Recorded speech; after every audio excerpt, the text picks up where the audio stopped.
girl had a fractured skull. The girl also was killed from the garrote around her neck with the broken paintbrush in half. The other part of the paintbrush was never found.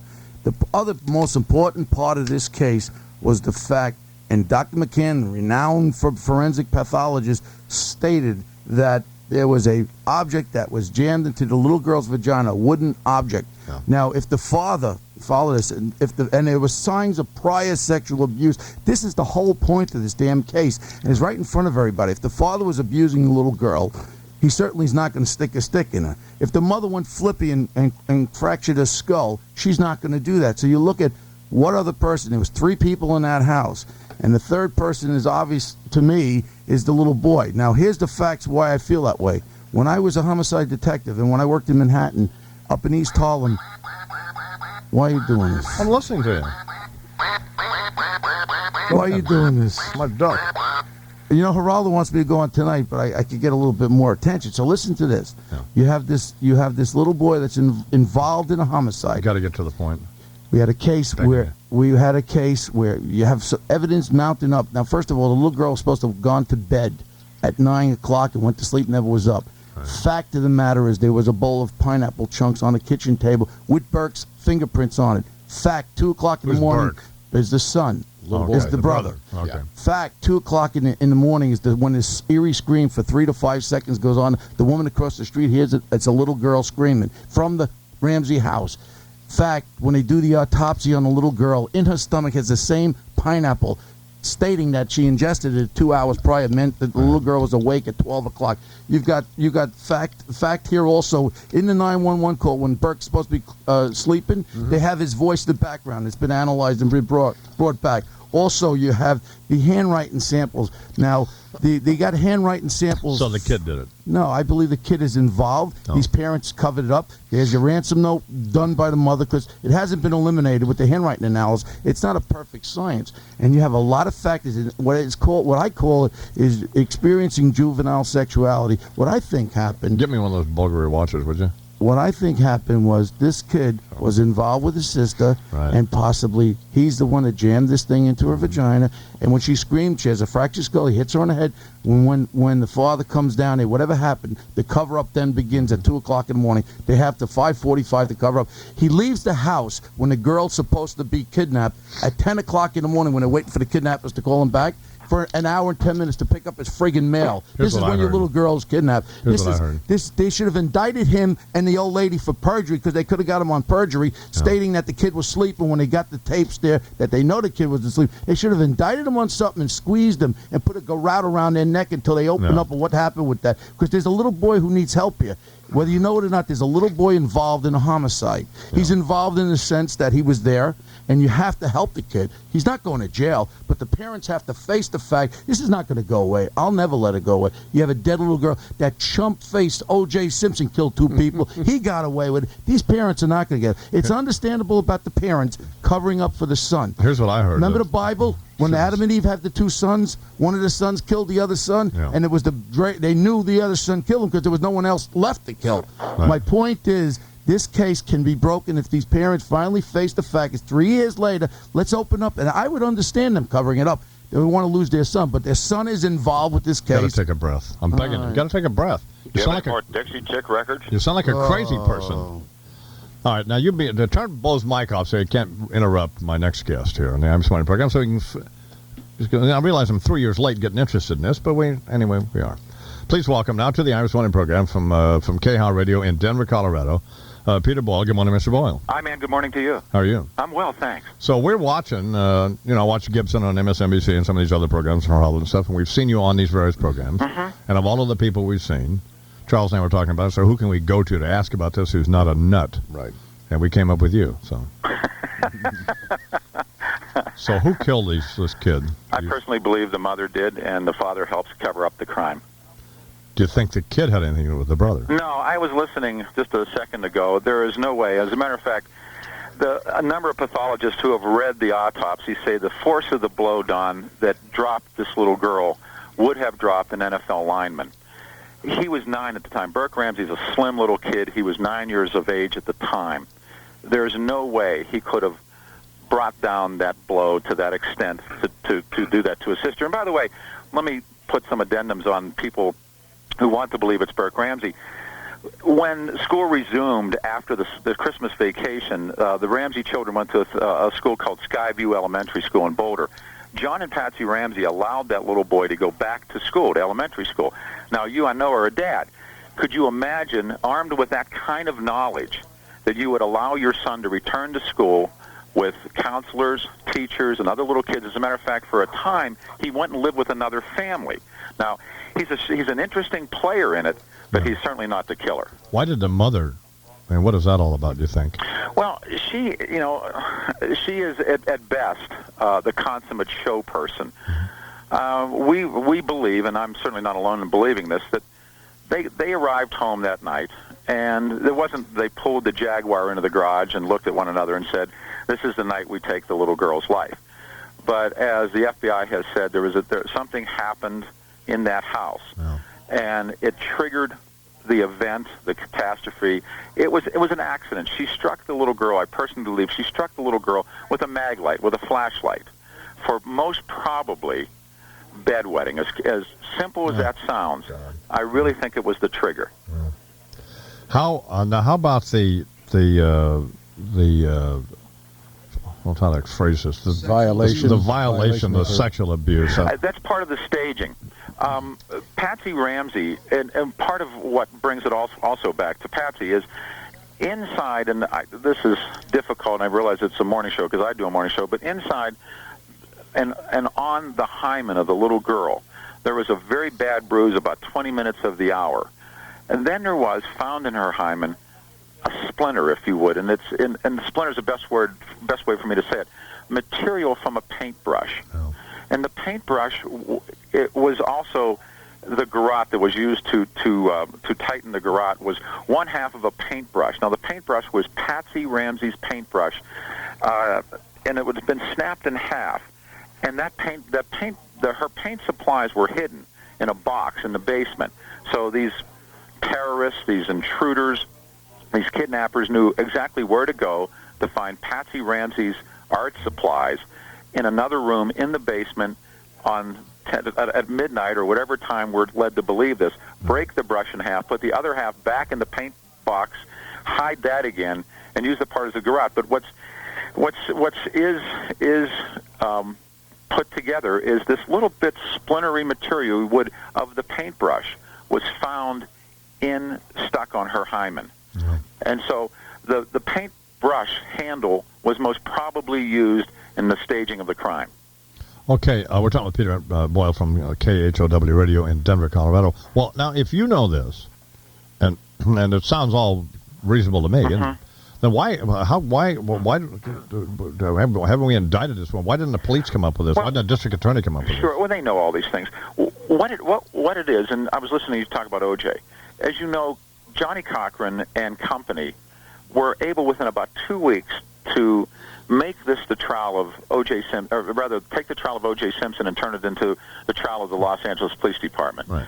The handling of this crime in the first 72 hours by the Boulder PD, Don, you could drive trailer trucks through the holes, through the problems that were created by the Boulder PD. And I think this gathering of people understood that, yes, there was more than probable cause to indict John and Patsy Ramsey for the murder of their daughter.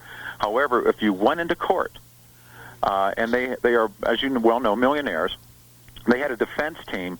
At one time, I said they could play softball and probably play fast pitch because they'd have the roving short. I mean, they had like 9 guys or 10 guys, 2 PR teams. Yeah.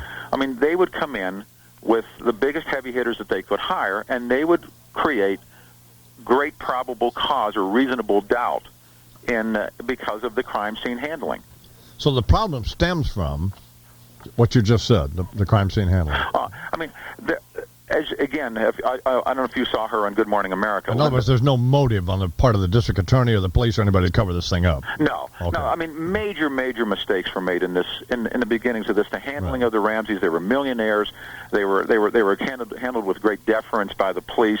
The things that the Ramseys literally got away with, working class people in this country or minority people would have never been afforded. And they certainly didn't, just from a casual observer of all this, and I'm not a big fan of these kinds of cases, but, boy, they shouldn't act as you would expect two parents to act. I mean, that's just Oh. No, and there is something called the true victim parent profile. The best example I can give to that is, and I think you've interviewed him once or at least talked about him, Mark Kloss, who was the father of that tragic figure, that little girl Polly, who was kidnapped and abducted and later murdered. He talks about, and I've had him on my radio show, he talks about how he went from Sausalito to Petaluma because his daughter had been kidnapped. He walks in, the FBI says to him, "You're our guy." He says, "All right, what do I have to do to clear that?" And they say, "Come over here," and as they say, go on the box, the lie detector. Yeah. He sits down, he says, "Strap them on, let's get to work, let's go find the killer." He opened up a storefront across the street from the police office, the police department, to find the killer. The Ramseys, on the other hand, appear on CNN in that bizarre interview on New Year's Eve, New Year's Day, 96, 97. The guy on CNN says, "What do you want to do now?" John Ramsey says, "We'd like to get this behind us." And then he also talks about how they want to go back to Boulder and cooperate with the police. And, of course, they come back to Boulder and won't go near the cops. By this time, they got, I think, 3 lawyers. Yeah. Is the case over now? As some friend of mine once said, it might not be dead, but it's in intensive care. Yeah. So, I mean, I watched a little bit. I was trying to watch a baseball game last night, and during the commercial, it switched over to Geraldo. Sure. And I saw, I guess, Dr. Henry Lee and some other people on, and they all make me very uncomfortable. Dr. Henry Lee, Lawrence Schiller, Larry Posner, some of these people are just... What a lineup, huh? Oh, man, God. There's a trifecta. Schiller, Posner. But I've been around these guys for a long time, and they're good people to have because they are doomsday sayers. And they are what defense attorneys, or rather what prosecution attorneys need to hear. What are the holes in the case? What would my problems be? It's believed that technology to come could solve some of this. I really don't know that. Do you mind talking to Bo Dietl for a second? No, not at all. Bo. Hi, Peter. How you doing? Hey, Bo. What do you say? I respect you 100%. As I said, I used to be a homicide detective. Like you just said, they put this cover up together, and they wanted to look like someone came in that house and killed that little girl. But the motive, again, we go back to it, which we both agree, it's something, she was sexually abused. What motive would that be for terrorists or people kidnapping to do something like that to the little girl? And in my experience, it's some kind of juvenile sexuality where they put something in and they jam it in. And I've had cases like that with young kids. Sure. And that's the only thing, Peter, that I can feel. I've met so many terrific people through this, and there's a physician, pediatrician, pathologist in Cook County by the name of Kirshner, and Dr. Kirshner has documented cases of women sexually abusing their own daughters in this way. I personally believe that the sexual abuse. Now, listen, there's a theory that, of course, that Patsy Ramsey caught John Ramsey abusing their daughter, and that was. The FBI says that there's things called instigations and then there's perpetrators, and one may have been the instigation, the other might have been the perp. I don't know, but if you look at the crime scene photos, which I have, and this would give credence, Bo, to your ideas. If you look at this little girl's bedroom scenes, the crime scenes, she sleeps in there's 2 beds in her bedroom. The one bed has plastic sheets on it. She had rubber sheets on her bed because she was a bedwetter. We're also led to believe she was also a defecator. Some people say to me, psychiatrists who I have a lot of faith in, this was a consummate sign of sexual molestation, that little kids who are molested do that kind of thing physically. Conversely, if you look at her crime scene, right on her table between her 2 beds, she has all little girl things like little angels and ponies, and these people were incredibly wealthy. It's a beautiful room. And then there's this jar, a huge jar of hand cream.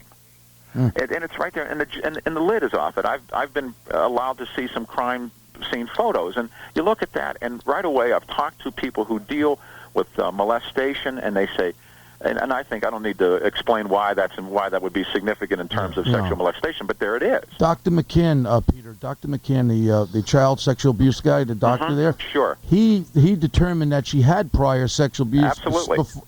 Before that thing was jammed into her. My only feeling on this was with that pineapple bowl with Burke's fingerprints being on there and the mother's fingerprints, and all of a sudden she ingested pineapple at 12 o'clock because the time of death was approximately at 2, right? No, the time of death was probably around 10 o'clock. And that's been established by some liver tests and some eye fluid tests. But why the pineapple was significant, the Ramseys claimed that JonBenet was asleep in the back of the Jaguar and they carried her in the house. However, in the autopsy, they find in her stomach pineapple. I've interviewed the housekeeper. Her name is Linda Hoffman Pugh. The housekeeper said, "Oh, it was her favorite snack. We kept cut up pineapple all the time." So how did and the pineapple was in her stomach and almost she was sleeping, had it shattered in the stomach. Yeah, precisely. And that's why. But the most important thing about Burke Ramsey, if I could for a second, John and Patsy told investigators when they spoke to the 911 dispatcher, Burke was in his bedroom sound asleep and didn't get up till about 7 o'clock in the morning. As you know, they called 911. Patsy called at 9:52 in the morning. At 5:52 in the morning. Now, according to Larry Schiller in that book, that A Perfect Murder, Perfect Town, and a number of other people I've spoken to, there's an enhanced 911 tape, and you can hear Burke Ramsey asking his mother, "Please, what do I do?" At this point, according to what I've been told, you can hear John Ramsey talking to Burke, saying, "We're not speaking to you," and Patsy's doing this Jesus help me routine. What's also, if you got a second, Don, do you have a second for me to do this? Yes, I do. Okay. What's also interesting is we listened to Fleet and Priscilla White. Now, Fleet and Priscilla White, multimillionaires themselves, and that's where John and Patsy Ramsey were on December the 26th for this party. They left there and went back to their home. Now, as I've said publicly before, I think the Ramseys must have had a phone tree, and they called everybody they knew to come to the house, which of course further damages the crime scene. But Fleet White's wife Priscilla tells the story that they get Burke up at 7 o'clock. They get him dressed. He comes downstairs. Now imagine you've got a 9.5-year-old little boy coming downstairs. He goes to bed thinking he's going to fly to Michigan with his dad and his mom and his sister to their vacation home. It's his most fun thing to do is flying with his dad. He comes downstairs. Mommy's crying. His sister's not there. The house is full of cops, friends, Roll Hoverstock, the priest. He's being taken over to the Whites to get out of the blast. The kid never says, "Where's JonBenet? Why is Mommy crying? Why are the cops here? How come we're not going to Michigan?" He never says anything to Priscilla. He goes out and gets in the car, and they drive over to the Whites, and he talks about his Nintendo game, and he plays with his Game Boy in the car, goes in the other room, and he's by himself.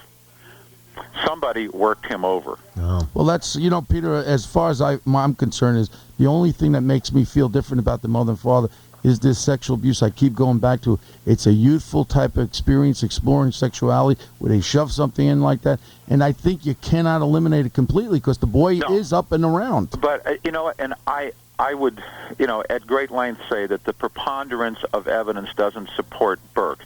As a matter of fact, Burke was cleared. He's one of the few people in the whole world who have been cleared officially by the police department and the DA, only because the Star, a tabloid magazine, did a piece and said he did it, and there was an explosion. And I feel sorry for this kid. I mean, when that story came out in the Star, and again back to the tabs, Don. Yeah. The boy goes to a very, very exclusive private school in a place called Buckhead, a subdivision in Atlanta. Mothers came to school and took their kids out because of that. Yeah. I mean, this kid's carrying the weight of the world. And isn't it about time for the parents to come clean with this thing so that little child don't have to suffer the way he is suffering? Well, but you would think that. I mean, Bo, we argued that. I said, my God, if that was your children, wouldn't you, to see the agony that you're allowing your own to go through, once you step up and do the right thing. And, of course, they did not. Peter, it's idiotic to describe this way, but, boy, this is really fascinating. But I greatly appreciate you putting Hey, Don, I'm a big fan. I've been a fan for the longest time. Thank you very much. Peter. Thanks, you guys. Thanks, Bo. Peter Boyle from KHOW Radio in Denver, Colorado. And, it's a fascinating case, but it's a dumb word to use. But no, but it's a truthful word. It should never stop investigating. It should never go away. But you see, I hear what you're saying, but I also hear what Peter's saying, and that is that there are other mitigating circumstances and facts. I understand what you're saying about the type of sexual abuse it was. But. Well, I've experienced this kind of investigation. That's the only reason why I'm saying there's a possibility. I know the mother and father totally. You're making me want to abuse you. Well, one good thing that the police did do, they went to their little country house there in Michigan to get handwriting samples of hers, which she couldn't phony up. Yeah. And it's not a complete science when you do handwriting examples. He was eliminated, John, but it's her handwriting. And the fact of the matter, they had all that time. You got to stop. I wish you would eat some gotta pineapple stop. so I could go out you. You're going to eat something here in a minute. Something small. We're Fred's on the phone from the ranch, and he's going to do his football picks for the Jeep people. And enough of this, but I greatly appreciate Peter Boyle coming on. That's great. Yeah. Very interesting. So I have a better understanding. Well, I mean, Well, read the Star, you get more understanding. The Star, you're a some more nutcase. evidence is going to be there next week. Fred, Yes. wouldn't you agree that Bo's a nutcase? I think Peter ought to be the detective. Doesn't sound like he knows what's going on. Yeah. Does he? I mean, maybe he's crazy, but He I don't think he is. He has some good points there, but also you can't eliminate the other factor of what I just said. All right, Fred Imus with his football stuff, Howie Long with his football stuff, Bo Dietl with his movie picks, the Bill Clinton Diaries, Real World from MTV and Pakistan, Real World Pakistan. Some pretty good stuff coming up. Yeah. You all keep it right where it is. And some more Dixie Chicks. It's 33 after the hour. Imus in the morning. Brought to you in part by Days Inn, with over 1,800 hotels worldwide. And it's covered by Medicare. That makes life easier for us. We found something else that makes life a lot easier. Liberty Medical. Liberty Medical is the largest Medicare mail-order diabetic testing supply company in the country. And now they deliver respiratory medications and nebulizers. Liberty Medical delivers all his medications right to our door. And they bill Medicare and our insurance company. We have no upfront costs and no forms to fill out. Now we have more time for us. If you're 65 or older, have emphysema, chronic bronchitis, or asthma, and are covered by Medicare, call the number on your screen for more information about home delivery of respiratory medications and nebulizers from Liberty Medical. Who wouldn't want more time for the fun things in life? Entertainment comes alive every 5 minutes on TV Guide. Go behind the scenes with Insider. TV choices for the whole family? It's Family Finds. Today's hottest movies in review with Movie Profile. The biggest names and the biggest games. Catch Sports View. Who's hot and what's what? Find out with Entertainment News. Stay dry and up to date with news and weather. Take 5 with the TV Guide channel.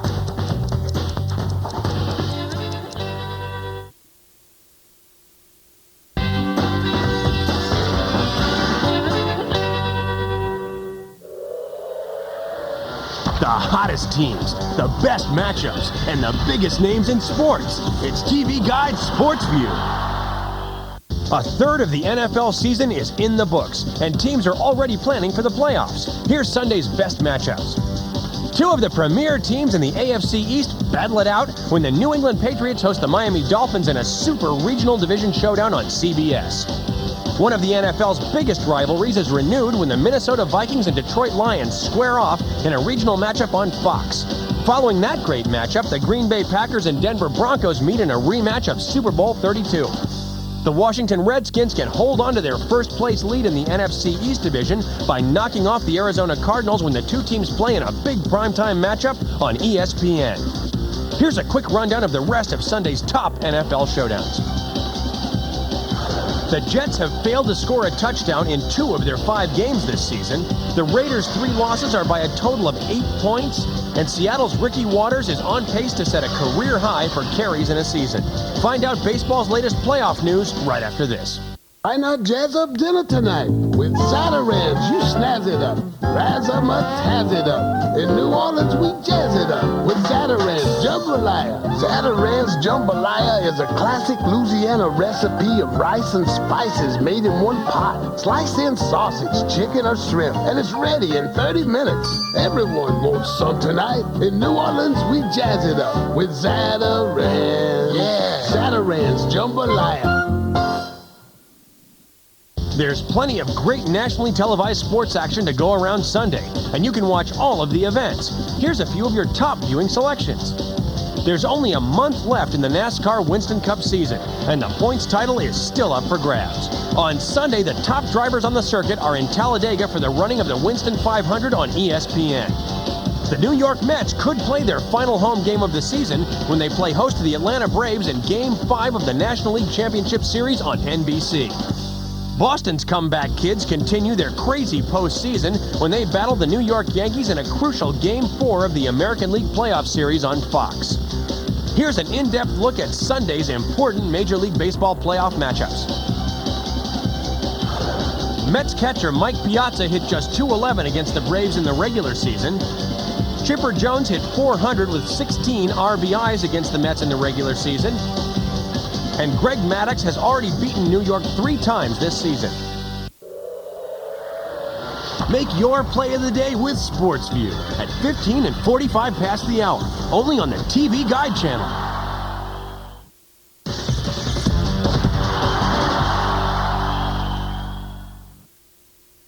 These colors, they're dull, they're stained. They're perfect. What? For new dry Ultra Clorox 2. Who? Me. I get rid of tough stains and make colors bright. Even these colors? Introducing new Dry Ultra Clorox 2. It does what Clorox bleach does on whites, but it's buffered to do it safely on colors. Look at these colors. They're bold, they're bright, they're perfect. Down, girl. New Dry Ultra Clorox 2 Color Safe Bleach. The Clorox bleach for colors. With cable's best premium movie choices, this is TV Guide's Movie Close-Up. Sometimes things go wrong, just at the right time. Bertie, Billy and I are having an affair. It's the touching box office hit about a young mother, an old love, and new hope. Sandra Bullock and Harry Connick Jr. star in the heartfelt romantic drama Hope Floats. With a look at this month's top titles, this is the TV Guide channel's Movie Close-Up. This is Pay-Per-View Movie Close-Up. When a bard meets his muse, love conquers all, even a bad case of writer's block. What's it called? Romeo and Ethel, the pirate's daughter. Well, that will have them rolling in the aisles. The play's the thing, as Joseph Fiennes and Academy Award winner Gwyneth Paltrow star in Shakespeare in Love. Romeo and Juliet. Just a suggestion. Good title. With a look at this month's top titles, you've been watching Pay-Per-View Movie Close-Up, only on the TV Guide channel. Paramount Pictures, in association with Nickelodeon Movies, present Kenan and Kel. Could you kindly point us in the direction of the little girl's room? Better watch your butt, man.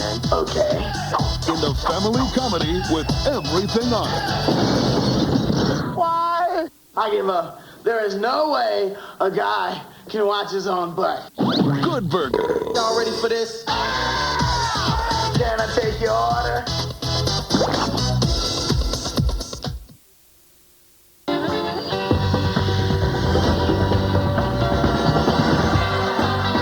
I'm E.G. Daly, the voice of Tommy Pickles.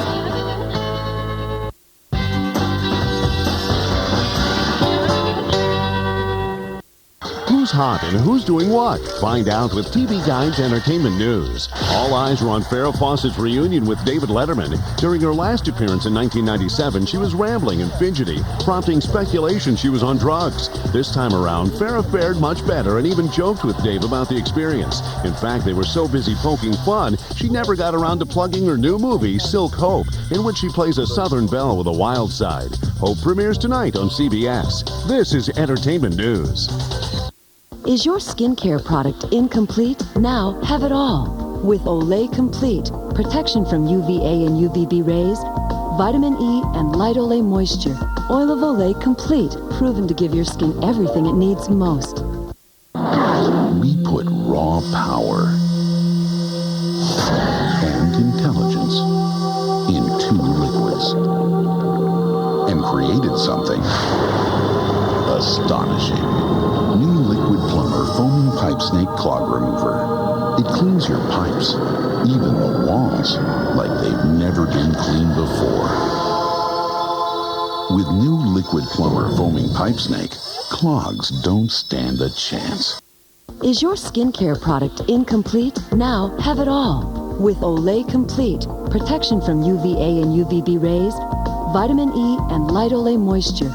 Oil of Olay Complete, proven to give your skin everything it needs most.